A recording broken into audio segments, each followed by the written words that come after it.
ನಮಸ್ಕಾರ ಎಲ್ಲರಿಗೂ. ಇವತ್ತು ನಾನು ಒಂದು ಹೆಂಗಸರ ಜೀವನದಲ್ಲಿ ಬರುವ ಒಂದು ಮುಖ್ಯವಾದ ಹಂತ, ಅದು ಮೆನೋಪಾಸ್ ಅಂತ ಹೇಳ್ತೀವಿ, ಇದರ ಬಗ್ಗೆ ಮಾತಾಡ್ತಾ ಇದ್ದೀನಿ. ಸೊ ಸಾಧಾರಣ ಹೆಂಗಸರು 45ರಿಂದ 55 ವರ್ಷ ಈ ಟೈಮಲ್ಲಿ, ಈ ಏಜ್ ಅಲ್ಲಿ ಸಾಧಾರಣ ಮೆನೋಪಾಸ್ ಅಟೈನ್ ಮಾಡ್ತಾರೆ. ಇತ್ತೀಚಿನ ಕಾಲದಲ್ಲಿ ನಾವು ನೋಡ್ತಾ ಇರ್ಬೋದು, ಸ್ವಲ್ಪ ಜನ 45 ಮುಂಚೆನೆ ಮೆನೋಪಾಸ್ ಅಟೈನ್ ಮಾಡ್ತಾ ಇದ್ದಾರೆ. ಸೊ ಈ ಮೆನೋಪಾಸ್ ಅಂದ್ರೆ ಏನು? ಅವರ ಮೆನ್ಸ್ಟ್ರಲ್ ಸೈಕಲ್ಸ್ ಕಂಪ್ಲೀಟ್ ಆಗಿ ಸ್ಟಾಪ್ ಆಗುತ್ತೆ. ಸೊ ಈ ಮೆನೋಪಾಸ್ ಅಟೈನ್ ಮಾಡಕ್ಕೂ ಮುಂಚೆ ಒಂದು 3-4 ವರ್ಷದಿಂದಾನೇ ಪೆರಿ ಮೆನೋಪಾಸ್ ಅಂತ ಹೇಳ್ತೀವಿ, ಅದನ್ನು ನಡೀತಾ ಇರುತ್ತೆ. ಅಂದ್ರೆ ವರ್ಷದಲ್ಲಿ 12 ಋತುಚಕ್ರಗಳಿಲ್ದಾಗೆ ಅದು ಕಡಿಮೆ ಆಗ್ತಾ ಇರೋದು, ಅಥವಾ ಇರ್ರೆಗ್ಯುಲರ್ ಸೈಕಲ್ಸ್ ಅಂತ ಕರಿತೀವಿ, ಆ ತರ ಆಗೋದು, ಇದೆಲ್ಲ ಸಾಧಾರಣವಾಗಿ ಆಗುತ್ತೆ. ಸೊ ಈ ಎಲ್ಲಾ ಹೆಂಗಸರಲ್ಲೂ ಇದು ಒಂದು ಹಂತ ಸಾಧಾರಣವಾಗಿ ಆಗತ್ತೆ, ಇದು ನ್ಯಾಚುರಲ್ ಆಗಿ ಆಗಂತದ್ದು. ಸೊ ಈ ಟೈಮಲ್ಲಿ ಏನೇನಾಗತ್ತೆ, ಬಾಡಿಲಿ ಚೇಂಜಸ್ ಸಾಧಾರಣವಾಗಿ ಆಗುತ್ತೆ. ಸೊ ಮೊದಲನೇದು, ಅವರ ಮೆನ್ಸ್ಟ್ರಲ್ ಸೈಕಲ್ಸ್ ಕಂಪ್ಲೀಟ್ ಆಗಿ ನಿಂತು ಹೋಗುತ್ತೆ. ಎರಡನೇದು, ಅವರ ಬಾಡಿಲಿ ಈಸ್ಟ್ರೋಜನ್, ಪ್ರೊಜೆಸ್ಟಿರಾನ್ ಅಂತ ರಿಪ್ರೊಡಕ್ಟಿವ್ ಹಾರ್ಮೋನ್ಸ್ ಏನಿರುತ್ತೆ ಅದರ ಕಡಿಮೆ ಆಗ್ತಾ ಬರುತ್ತೆ.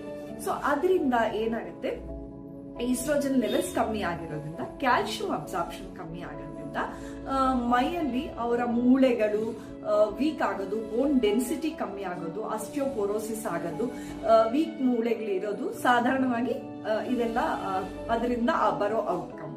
ಜೊತೆಗೆ ತೂಕ ಹೆಚ್ಚು ಆಗ್ತಾ ಹೋಗುತ್ತೆ. ಸಾಧಾರಣವಾಗಿ ಈ ಕ್ಯಾಲ್ಸಿಯಂ ಅಬ್ಸಾರ್ಪ್ಷನ್, ಮೂಳೆ ವೀಕ್ನೆಸ್ ಆದಾಗ ಆಕ್ಟಿವಿಟಿ ಲೆವೆಲ್ಸ್ ಕಮ್ಮಿ ಆಗಿ ಸಾಧಾರಣ ವೆಯ್ಟ್ ಜಾಸ್ತಿ ಆಗುವಂತದ್ದು ಬಾಡಿಲಿ ನಡೆಯುವಂತ ಪ್ರಕ್ರಿಯೆ. ಇದ್ರ ಜೊತೆಗೆ ಹಾರ್ಟ್ ಫ್ಲಶಸ್ ಅಂತ ಹೇಳ್ತೀವಿ, ಅಂದ್ರೆ ಮೈ ಇದ್ದಕ್ಕಿದ್ದಾಗೆ ಬಿಸಿ ಆಗೋದು, ಬೆವರೋದು, ಕಿವಿಲಿ, ಕತ್ ಹತ್ರ, ಹಣೆಲಿ ಎಲ್ಲ ತುಂಬಾ ಬೆವರೋದು, ಬಿಸಿ ಬಿಸಿ ಆಗೋದು, ಇದು ಹಾರ್ಟ್ ಫ್ಲಶಸ್ ಸಾಧಾರಣವಾಗಿ ಇರುವಂತ ಚಾನ್ಸಸ್ ಇರುತ್ತೆ.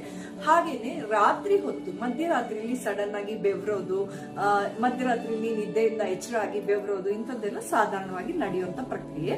ಜೊತೆಗೆ ಅವ್ರಿಗೆ ಮೂಡ್ ಸ್ವಿಂಗ್ಸ್ ಜಾಸ್ತಿ ಇರುತ್ತೆ, ಇದ್ದಕ್ಕಿದ್ದಾಗೆ ಆತಂಕ ಅಥವಾ ಅಧಿಕವಾದ ದುಃಖ, ಕಾರಣ ಇಲ್ದಂಗೆ ದುಃಖ ಪಡೋದು, ಒತ್ತಡ ಜಾಸ್ತಿ ತಗೊಳ್ಳೋದು, ಇಂಥದ್ದೆಲ್ಲ ಸಾಧಾರಣವಾಗಿ ಆಗುತ್ತೆ.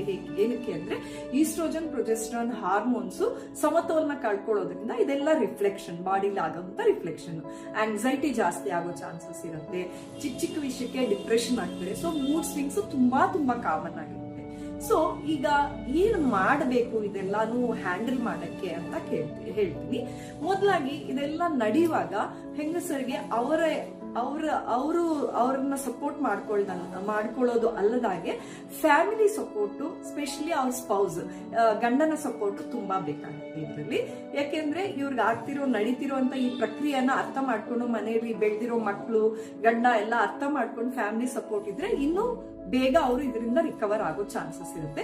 ಜೊತೆಗೆ ಏನ್ ಮಾಡ್ಬೇಕು ಅಂದ್ರೆ, ಮೇಜರ್ ಆಗಿ ಒಳ್ಳೆ ಉತ್ತಮವಾದ ವ್ಯಾಯಾಮ ಮಾಡ್ಬೇಕು.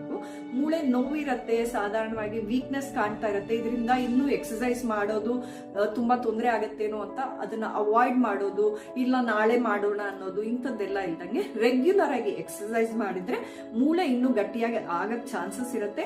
ಮಸಲ್ ಮಾಸ್ ಚೆನ್ನಾಗಿರೋದ್ರಿಂದ ಅವ್ರಿಗೆ ನಿಶಕ್ತಿ ಜಾಸ್ತಿ ಕಾಣೋದಿಲ್ಲ. ಇದ್ರ ಜೊತೆಗೆ ಎಕ್ಸಸೈಸ್ ಮಾಡೋದ್ರಿಂದ ಮೂಡ್ ಸ್ವಿಂಗ್ಸ್ ಏನಿರುತ್ತೆ ಅದನ್ನ ಚೆನ್ನಾಗಿ ಹ್ಯಾಂಡಲ್ ಮಾಡಕ್ಕೆ ಸಾಧ್ಯತೆ ಇರುತ್ತೆ, ಫೀಲ್ ಗುಡ್ ಹಾರ್ಮೋನ್ಸ್ ಪ್ರೊಡ್ಯೂಸ್ ಆಗೋದ್ರಿಂದ. ಹಾಗೇನೆ ತೂಕ ಹೆಚ್ಚಳ ಆಗದಂಗೆ ಒಂದು ಲಿಮಿಟ್ ಇಟ್ಕೊಳ್ಳೋಕೆ ಚಾನ್ಸಸ್ ಇರುತ್ತೆ. ಇದ್ರ ಜೊತೆಗೆ ಒಳ್ಳೆ ಆಹಾರ, ನಿದ್ದೆ, ಆಹಾರ ಅಂದ್ರೆ ಒಳ್ಳೆ ನಟ್ಸ್ ಅಂಡ್ ಸೀಡ್ಸ್ ಎಲ್ಲ, ಒಮೆಗಾ ಫ್ಯಾಟಿ ಆಸಿಡ್ಸ್ ಅಂತ ಏನ್ ಹೇಳ್ತೀವಿ ಅದೆಲ್ಲ ಚೆನ್ನಾಗಿರುವಂತ ನಟ್ಸ್ ಅಂಡ್ ಸೀಡ್ಸ್, ಮೊಟ್ಟೆ, ಫಿಶ್ ಇಂಥದ್ದೆಲ್ಲ ಚೆನ್ನಾಗಿ ಇಂಕ್ಲೂಡ್ ಮಾಡ್ಕೋಬೇಕು. ಮೊಸರು, ಮಜ್ಜಿಗೆ ಇಂಥದ್ದೆಲ್ಲ, ತರಕಾರಿಗಳು, ಹಣ್ಣುಗಳು, ವೆರೈಟೀಸ್ ಆಫ್ ಫುಡ್ಸ್ ಚೆನ್ನಾಗಿ ಇನ್ಕ್ಲೂಡ್ ಮಾಡ್ಕೋಬೇಕು.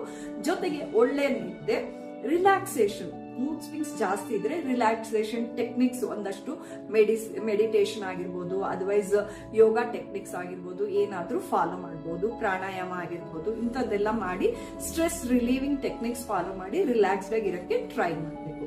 ಸೊ ಇದೆಲ್ಲ ತಿಳ್ಕೊಂಡು, ಹಾಗೆ ಆಹಾರ, ನಿದ್ದೆ, ಎಕ್ಸಸೈಸ್ ಜೊತೆಗೆ ಮಾನಸಿಕ ಒತ್ತಡ ಇಲ್ದಂಗೆ ರಿಲ್ಯಾಕ್ಸೇಷನ್, ಇದೆಲ್ಲ ತಿಳ್ಕೊಂಡು ಇನ್ನೊಂದು ಅರ್ಥ ಮಾಡ್ಕೋಬೇಕಾದ ಇಂಪಾರ್ಟೆಂಟ್ ವಿಷಯ ಅಂದ್ರೆ, ಇದು ಒಂದು ರೋಗ ಅಲ್ಲ, ಇದು ಸ್ತ್ರೀ ಜೀವನದಲ್ಲಿ ಸಹಜವಾಗಿ ಬರುವಂತ ಹಂತ ಅಂತ ಎಲ್ಲರೂ ಅರ್ಥ ಮಾಡ್ಕೋಬೇಕು. ಇದು ಕೋಆಪರೇಷನ್ ಇಂದ ಫ್ಯಾಮಿಲಿ ಸಪೋರ್ಟ್ ಮಾಡಿ ಇದೇ ತರ ಈಗ 35 ಆಸುಪಾಸಿನ ಹೆಂಗಸರು, 45 ಆಸುಪಾಸಿನ ಹೆಂಗಸರು ಪೆರಿಮೆನೋಪಾಸ್ ಅಥವಾ ಮೆನೋಪಾಸ್ ಅಲ್ಲಿ ಯಾರಾದ್ರೂ ಬಳಲ್ತಾ ಇದ್ರೆ ಇದೆಲ್ಲ ಸಿಂಟಮ್ಸ್ ಇಂದ ದಯವಿಟ್ಟು ನಮ್ಮನ್ನ ಕಾಂಟ್ಯಾಕ್ಟ್ ಮಾಡಿ. ನಿಮ್ಗೆ ಏನಾದ್ರೂ ಸಹಕಾರ ಬೇಕು ಅಂದ್ರೆ ಮೆಸೇಜ್ ಮಾಡಿ. Thank you.